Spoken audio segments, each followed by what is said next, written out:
اعوذ باللہ من الشیطان الرجیم بسم اللہ الرحمن الرحیم۔ اس سے پہلے کہ ہم سورہ بنی اسرائیل کا ترجمہ شروع کریں، سورہ نحل کے آخری حصے میں ایک بڑی عظیم آیت آئی تھی کہ جس کے حوالے سے کسی قدر وضاحت ہونی چاہیے، لیکن چونکہ اس وقت میں چاہتا تھا کہ وقت کے اندر اس کا ترجمہ مکمل ہو جائے تو میں اس وقت رکا نہیں۔ یہ آیت نمبر 125 ہے سورہ مبارکہ کی، ادعو الی سبیل ربک بالحکمت والموعظۃ الحسنۃ وجادلھم باللتی ہی احسن۔ اصل میں اس میں دعوت اسلامی اور دعوت دین کے 3 مختلف لیولز کا تذکرہ ہے۔ عام طور پر اس کو ایک ہی چیز سمجھ کر لوگوں نے ترجمہ بھی کیا ہے، وضاحت بھی کی ہے، لیکن دقت نظر سے جائزہ لیا جائے تو چونکہ انسانوں میں مختلف قسم کے انسان ہیں تو دعوت و تبلیغ کے بھی اسی اعتبار سے مختلف گوشے کہہ لیجئے، مختلف لیولز کہہ لیجئے۔ مثلا یہ کہ انسانوں میں ایک چھوٹی بڑی ہی مائنورٹی ہوتی ہے جن کو ہم انٹیلیجنسیا کہتے ہیں۔ یہ وہ لوگ ہیں کہ جو عقل سے کام لیتے ہیں، کسی بات کو قبول کرتے ہیں تو پہلے عقل سے سمجھتے ہیں تب قبول کرتے ہیں، جذبات سے نہیں۔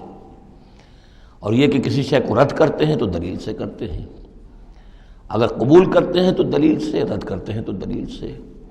یہ انٹلیکچوئل مائنورٹی آپ اسے کہیں یا انٹیلیجنسیا کہیں، یا یہ کہ اس کے لیے برین ٹرسٹ بھی ایک لفظ ہے کہ ہر معاشرے کے اندر اس طرح کے لوگ ہوتے ہیں، اور یہ ہوتے بہت کم ہیں تعداد میں، لیکن ڈیسائسو ہوتے ہیں۔ اس معاشرے کا جو بحیثیت مجموعی رخ ہے وہ یہ معین کرتے ہیں۔ عوام کی حیثیت جو ہے وہ ایسے ہے جیسے ایک انسان کے جسم میں ہاتھ پاؤں ہیں، اعضاء و جوارے ہیں، لیکن جو حیثیت ایک انسان کے جسم میں دماغ کی ہے وہ اس برین ٹرسٹ کی ہوتی ہے، انٹیلیجنسیا کی۔ یہ طبقہ جو ہے اس کو دعوت جو دی جائے تو ظاہر بات ہے کہ وہ واعظ سے نہیں، جذباتی نہیں، بالحکمہ، پختہ باتیں، عقلی دلائل، محکم باتیں، وہ حکمت جس کے بارے میں فرمایا گیا وَمَن یُؤْتَ الْحِکْمَةَ فَقَدْ أُوتِیَ خَیْرًا کَثِیرًا، سورہ بقرہ میں ہم پڑھائے ہیں۔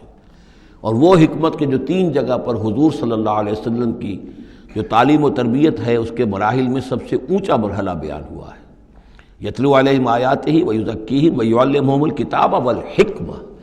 یہ حکمت جو ہے گہری باتیں، دانائی کی باتیں، عقل کی باتیں، مسلمہ اصول، ان کے حوالے سے یہ سمجھنا کہ کس شے کی اہمیت زیادہ ہے، کس شے کی اہمیت کم ہے، کیا چیز پرائمری امپورٹنس کی ہے، کیا سیکنڈری ہے۔ ان چیزوں کو جاننے والے لوگ جو ہیں، جو اصول پہچان لیتے ہیں، پھر اصولوں کو منطبق کرنا جانتے ہیں، تو ان کے لیے دعوت جو ہے وہ بھی بہرحال اسی سطح کی ہونی چاہیے کہ وہ دعوت جو ہے دلائل پر، براہین پر۔ جب قرآن کہتا ہے اپنے مخالفین سے ہاتوا برہانکم ان کنتم صادقین، لاؤ دلیل لاؤ، تو ظاہر بات ہے کہ پھر ان کے مخاطبین جو ہیں ان کو بھی حق پہنچتا ہے کہ وہ دلیل طلب کریں۔ اب اس کے لیے ظاہر بات ہے کہ وہی شخص یہ کام کر سکتا ہے جو خود اپنی ذہنی سطح کے اعتبار سے کافی بلند ہو چکا ہو، جس کا اپنا شعور بہت پختہ ہو چکا ہو۔ جب تک کہ وہ خود حکیم نہ ہو تو حکمت کے ساتھ دعوت کیسے دے گا؟ لیکن ایک ہے عام سطح لوگوں کی، عام لوگ جو ہیں جن کے دماغوں میں اس طرح کے کوئی فطور نہیں ہوتے، کوئی وہ عقل کی چھلنی لگی ہوئی نہیں ہوتی، ان کے جذبات جو ہے اچھے، اگر جذبات اچھی بات کہی جائے تو جذباتی طور پر بھی اپیل ہو جاتی ہے۔ یوں سمجھیے کہ دل جو ہے ان کے کھلے ہیں، کھلی کتاب کے مانند ہیں، آپ جو چاہیں لکھ دیجئے، جیسے کھلی صاف سلیٹ ہے، اس پر آپ نے جو چاہا لکھ دیا۔ ایسے لوگوں کے لیے یہ ہے کہ موعظۃ الحسنہ، ایک بات جو ہے اچھی بات ہو، خلوص سے ساتھ کہی جائے، وہ شخص یہ محسوس کرے کہ جو بات یہ کہہ رہا ہے مجھ پر دھونس نہیں جمانا چاہتا، اپنے علم کا روب نہیں ڈالنا چاہتا، بلکہ یہ در حقیقت میری خیر خواہی کی وجہ سے، مجھ سے نفرت نہیں کرتا، میری تحقیر نہیں کر رہا ہے، جو یہ مجھ سے کہہ رہا ہے وہ خلوص سے کہہ رہا ہے۔ از دل خیزت بر دل ریزت، دل سے بات نکلے گی اور دل پہ جا اترے گی۔ یہ ہے موعظہ حسنہ۔ عوام الناس کے لیے دعوت جو ہے وہ اس لیول کے اوپر ہوتی ہے۔ وہ زیادہ عقلی اور منطقی اور بحثیں اور ان کے سامنے فلسفے کی جو ہے وہ کتابیں کھول کر آدمی بیٹھ جائے تو یہ گویا کہ ان پر ظلم ہے، یہ ان کے لیے تکلیف مالا یطاق ہے۔ تو سب سے اوپر کا لیول ہے ادعو الی سبیل ربک بالحکمہ، پھر ہے والموعظۃ الحسنہ عوام کے لیے۔ نمبر 3 وہ ہوتے ہیں کچھ لوگ معاشرے کے اندر کہ جو لوگوں کو گمراہ کرنے پر تلے ہوتے ہیں۔ مثلاً عیسائی مشنریز ہیں، انہیں تو خرچے ملتے ہیں، ان کے تنخواہیں ہیں، ان کے بجٹس ہیں، بڑی بڑی حکومتوں کی طرح کے بجٹ ان کے ہیں، ان کی ٹریننگ اس لیے ہو رہی ہے، انہیں خاص خاص ایشوز کے اوپر ٹرین کر کے بھیجا جاتا ہے مناظرہ کرنے کے لیے۔ قادیانیوں کا نظام ہے، بہائیوں کا نظام ہے، ان کے لیے یہ ہے کہ لوگوں کو ٹریننگ دے کر وہ مجادلے کے لیے، مناظرے کے لیے، بحث کے لیے، اس کے لیے ان کو تیار کیا گیا ہوتا ہے۔ یہ بات مان کر دینے والے نہیں ہوتے۔ آپ خلوص کے ساتھ ان سے بات کریں گے تو وہ در حقیقت وہ تو یوں سمجھیے کہ ادھار کھائے بیٹھے ہوتے ہیں اس پر کہ انہوں نے بات نہیں ماننی، بلکہ یہ کہ لوگوں کو گمراہ کرنا۔ ان کے ساتھ جدال کرنا پڑتا ہے، جو جھگڑنا بھی پڑتا ہے، بحث بھی کرنی پڑے گی۔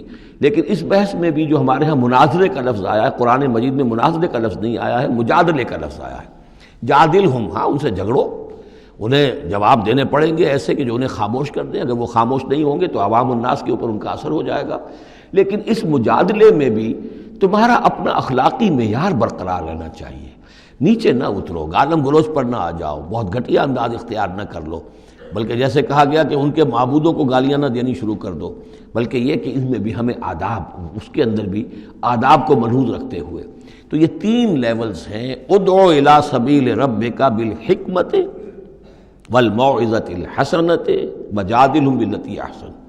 اب اس میں ہر ایک کے لیے پھر تیاری کرنی ہوگی۔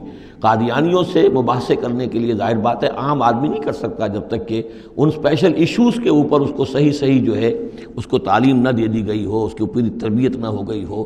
اور اسی طریقے سے جو بہائیوں نے کوئی مسائل اٹھائے ہوئے ہیں، منکرین حدیث نے کوئی اٹھائے ہوئے ہیں، تو اس طرح کے لیے جو ہے یہ 3 لیولز ہیں، ان کو سمجھ لیجیے۔ اب آئیے ہم سورہ بنی اسرائیل کی طرف چل رہے ہیں۔